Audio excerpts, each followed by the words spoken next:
Hello everyone, my name is Gimena Casaretto, and today I'm going to talk about EFSOI applied to regional data simulation system over Southern South America. So what does the acronym EFSOI corresponds to? It's the Ensemble Forecast Sensitivity to Observations Impact. And what does this mean? EFSOI is a formulation applied to quantify the contribution of each observation assimilated at the time, equal to 0 to the reduction or increase of the error of the forecast time t hours later, known as the evaluation forecast time.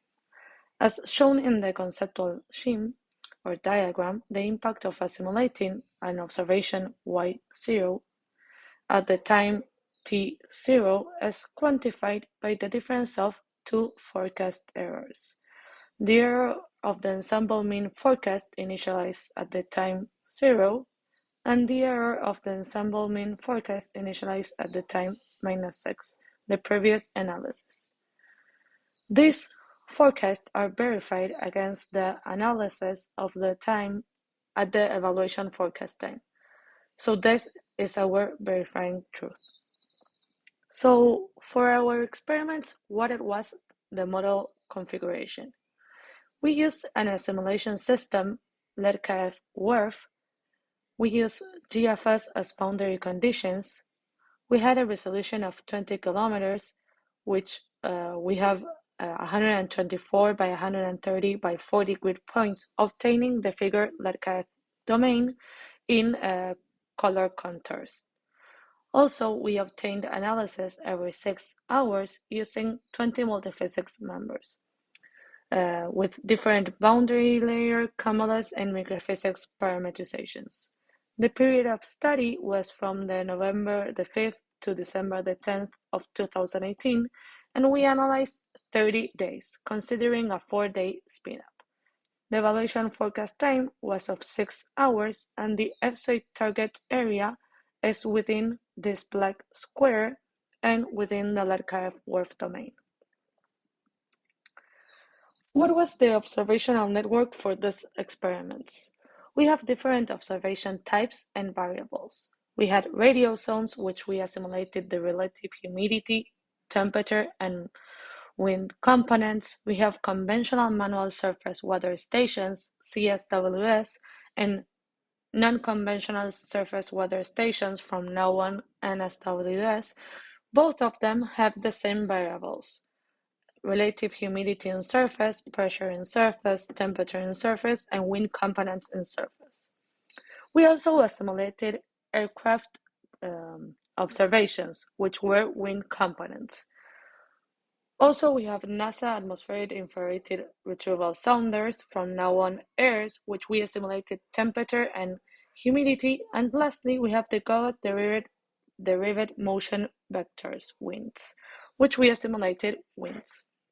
In this figure, we have the observation frequency during the 30 days analyzed. Here what is important to note? It's important to note the difference between the CSWS and the NSWS data sparseness. We can see that NSWS observations has a much more higher density in many areas of the region of study, like here, while we have a lower amount of CSWS. Also, it's important to note that these three sets of observation types, sounding, CSWS, and NSWS, have the higher amount of observations assimilated. So, considering the EFSOI results, we have different norms, and we obtain the kinetic energy, the potential energy, and the moist energy. We consider the moist total energy as the sum of these three energies previous before. So we obtain the MT as the sum of Ka, P, M, and E.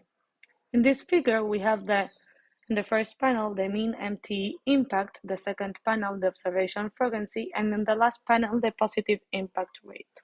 What is the positive impact rate? The positive impact rate is the amount of observations that have negative quantitatives, which indicate that the forecast was have a benefit or reduction of the forecast errors. So in this case, we can see that all the observation types have a negative mean MTE impact, and the positive impact rate surrounded between 55 and 65%. It's important to note that the NSWS observation in average have a larger positive impact rate than the CSWS, and that the NSWS has a larger amount of observation frequency than the CSWS, almost the double. It's worth noting that we have a logarithmic scale. Then the next step was to divide the EFSOI results between types and variables sets. So here from this figure, we also have the mean MTE impact in the first panel, the observation frequency in the second panel, and a positive impact rate in the third panel. What do we have to note here? Here we have this first arrow that is the NSWS-PS, and here also, and we see that it has a positive mean MTE. This is the only set with a detrimental impact on average and with a positive impact rate beneath 50%. Then the second arrow indicates the CSWS-PS. Here it has a positive impact rate approximately of 52% and a mean MTE impact close to zero. This is the second worst observation set. Regarding the other sets, we can see that the humidity and relative humidity have greater positive impact values closer to 70% here and here. While the remaining variables vary between 55 and 65%. Also, it is worth noting that the CSWS and NSWS variables have a similar behavior in the positive impact rate. Here they look more alike. They vary between 1 and 2%. Lastly, regarding the EFSOI results, we focused on the timeline of surface pressure mean MTE spatially average. Here we noted that the pressure surface was not always detrimental for all the cycles. It depended on the cycle if it was beneficial or detrimental. Here we have some detrimental periods, while here we have some beneficial periods. This is important to note because then, for verification of EFSOI, we conducted a second experiment where the PS variable was removed from the CSWS and the NSWS. The previous experiment was denoted as experiment 1. Both experiments have the same model configuration.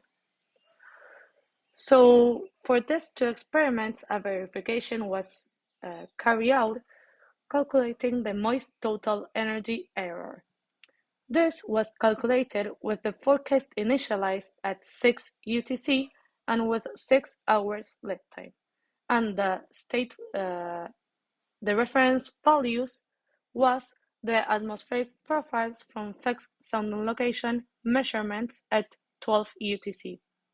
Forecasts were interpolated using a closest neighborhood approach to the location of the sounding. The prime variables are the difference between the state and the reference. In this figure, we have the results. Here we can see that in the moist total energy, there are no big difference between the experiments. But in the mean value, we can see that experiment 2 has a lower moist total energy error than experiment 1. So when the pressure surface is removed, the moist total energy error it's reduced. Then the results vary depending on the term and on the pressure of the level. For example, if we focus in the humidity term, we can see that experiment 2 has also a lower value than experiment 1, also for the kinetic term, but in the temperature term, we can see that the mean value of experiment 2 is superior than the experiment 1. Lastly, considering all this analysis, these are the conclusions that we obtained. The EFSOI method application can efficiently suggest a data selection criteria, and it was the first approximation to objectively quantify the impact of each individual observation on the forecast over the region, mainly in Argentina. EFSOI can help identify observation data sources detrimental for data assimilation system, such as, for example, the surface pressure, in order to assess improvements in the regional data assimilation systems applied in southern South America. Results also showed that both weather surface observational data sources, conventional and non-conventional, were equally beneficial in all the variables, considering a reduction of the forecast errors. This shows the importance of assimilating the non-conventional surface weather station (NSWS) observations besides being an underutilized dataset.